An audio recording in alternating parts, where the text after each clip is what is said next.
Our next speaker is Marjan Farahbod from the University of British Columbia.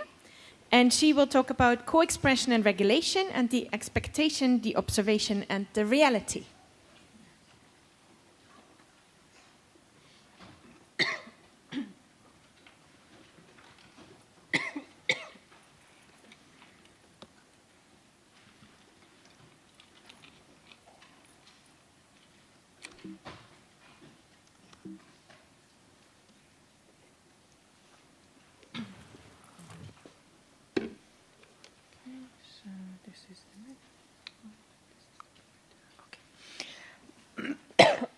Sorry.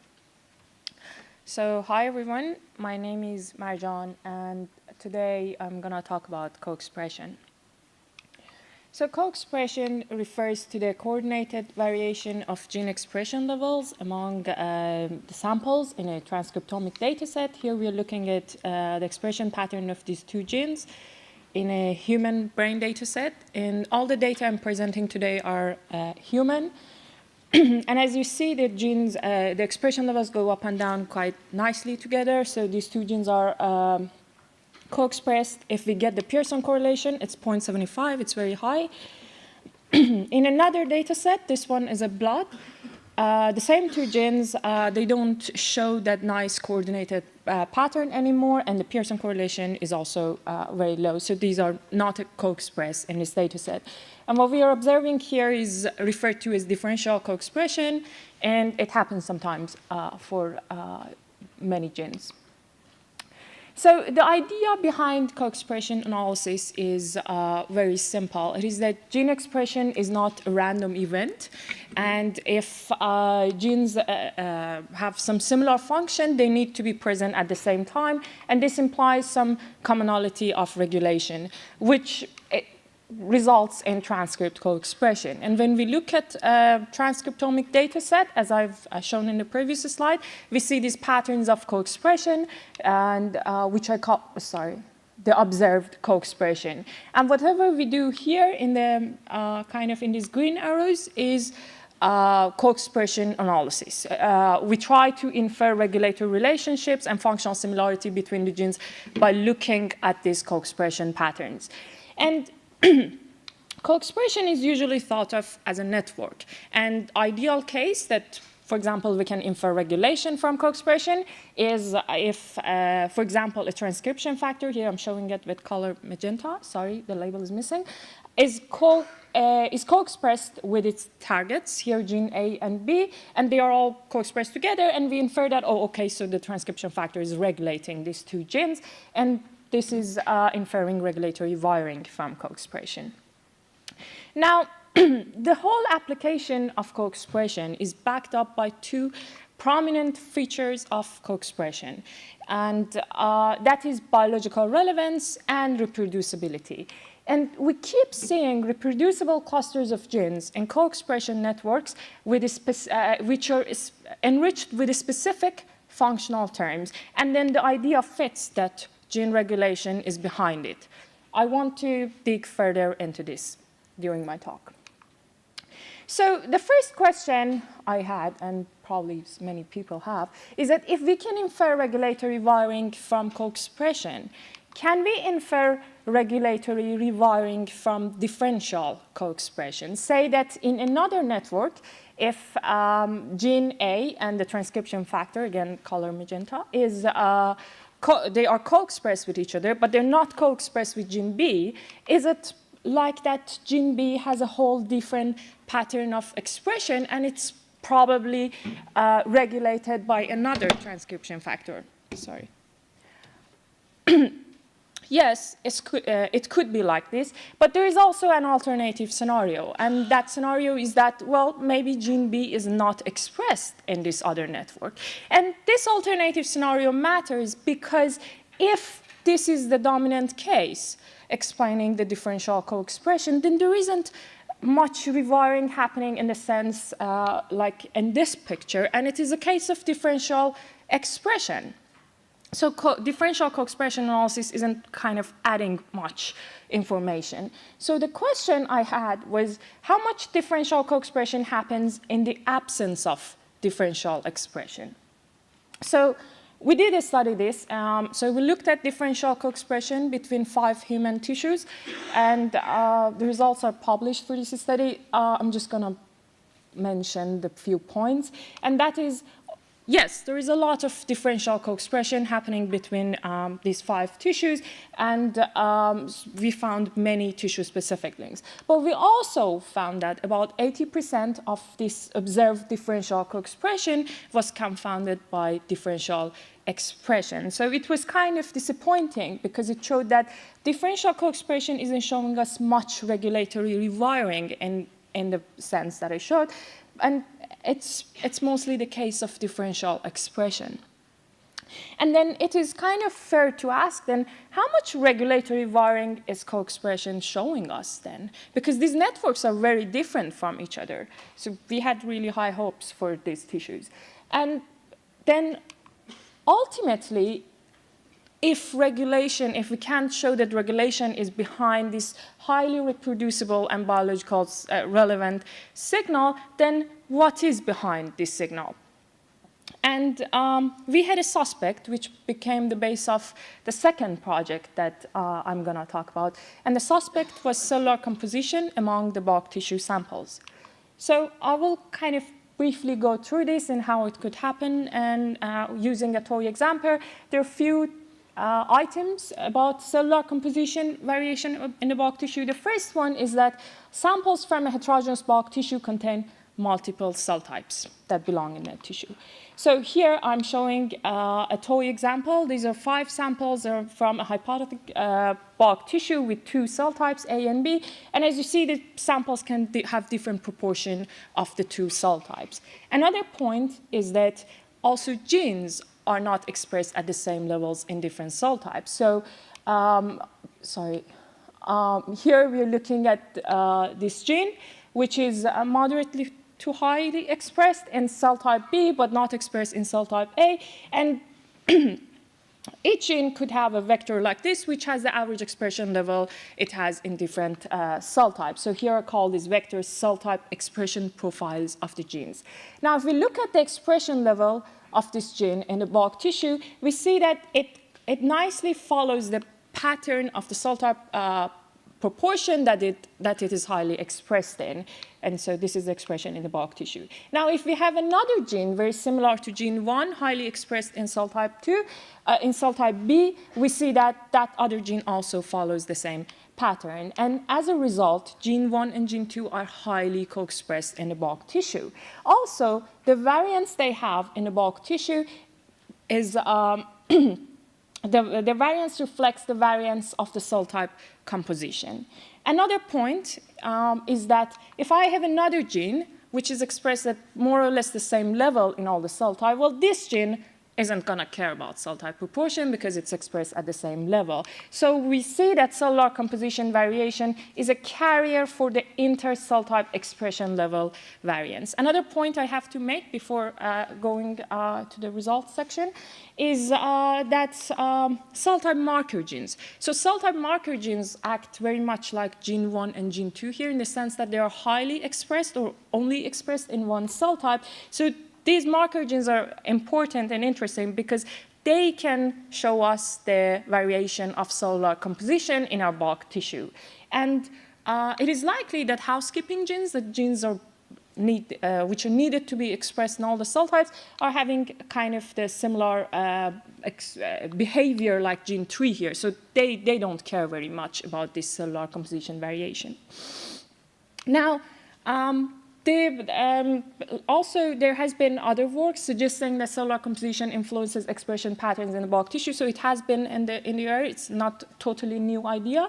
Some co-expression clusters in the brain are enriched with cell type marker genes, and also in many QTL studies, they correct for cellular composition variation, as it's regarded as an unwanted source of variation. My question specifically was that how much of the observed bulk brain co-expression can be explained by this signal? So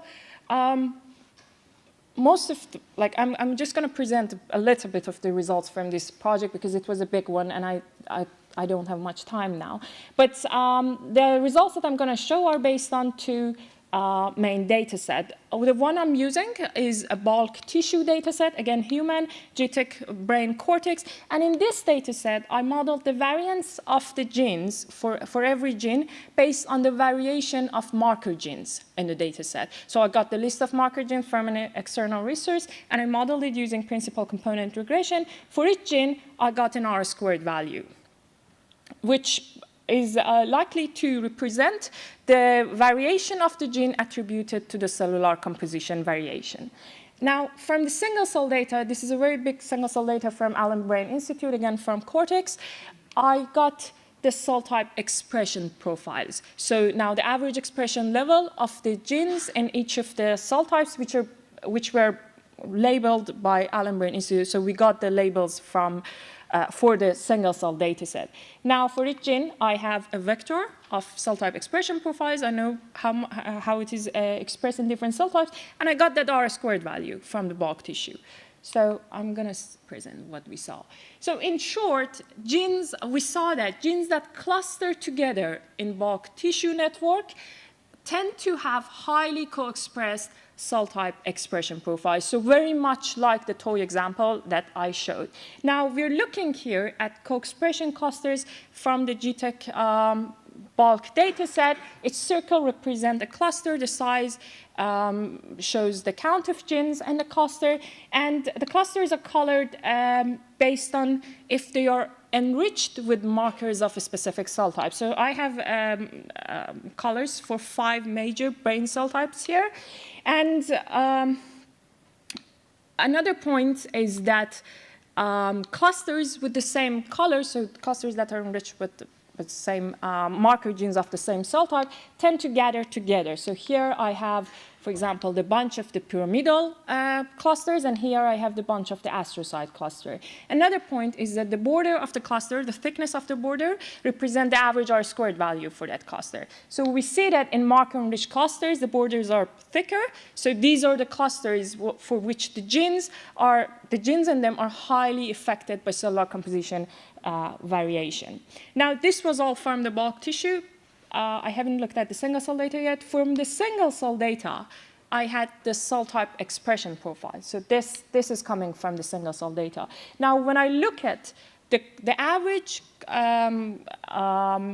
cell type expression profiles for these clusters, the pyramidal clusters, whereas the astrocyte cluster from the single-cell data, I see that they're highly correlated for the clusters they belong to. So this basically confirms that genes that cluster together in a bulk tissue tend to have highly co-expressed cell type expression profiles. A key point here is that marker-enriched clusters, these colored clusters, are also enriched with cell type specific functional terms because they have the genes that are specific to the cell type. So we see that functional enrichment in the clusters.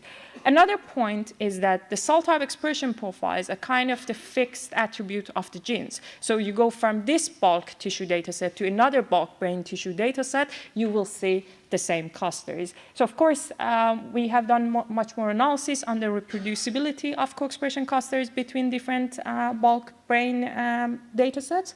I'm not going to talk about it here.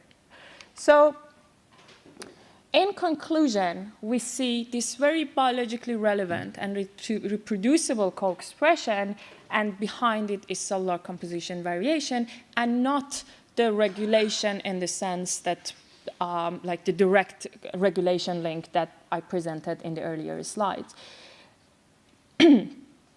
Also, to wrap it up, my summary conclusion from these 2 projects was that basically inference of direct regulatory relationships from co-expression is complicated and limited. It's very interesting because I started my PhD being very interested to infer this direct regulatory relationship from co-expression.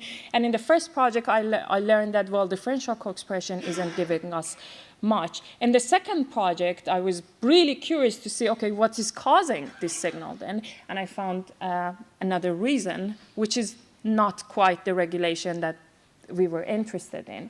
And also, we have kind of better hopes for single-cell data because it doesn't have that cellular composition variation effect. And also in this project, we have looked at the single-cell co-expression and compared it with the bulk tissue to find out, okay, is there any kind of regulatory signal in the bulk tissue apart from that induced by cellular composition? So if you're interested to talk about this project, come visit me at my poster. And finally, I have to thank my supervisor and amazing lab members in Pavlidis' lab, Dr. Paul Pavlidis. This is a picture from Halloween in Vancouver, UBC. Thank you.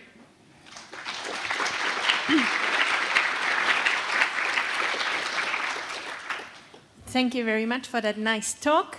We have time for some questions.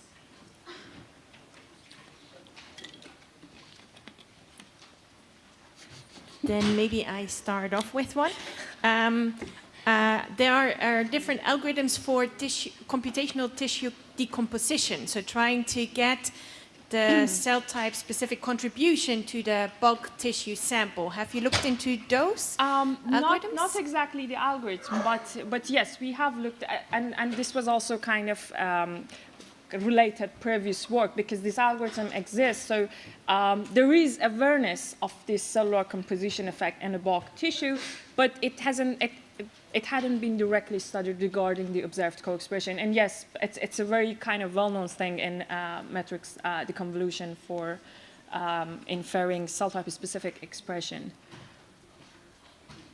Any other questions? Yes, please.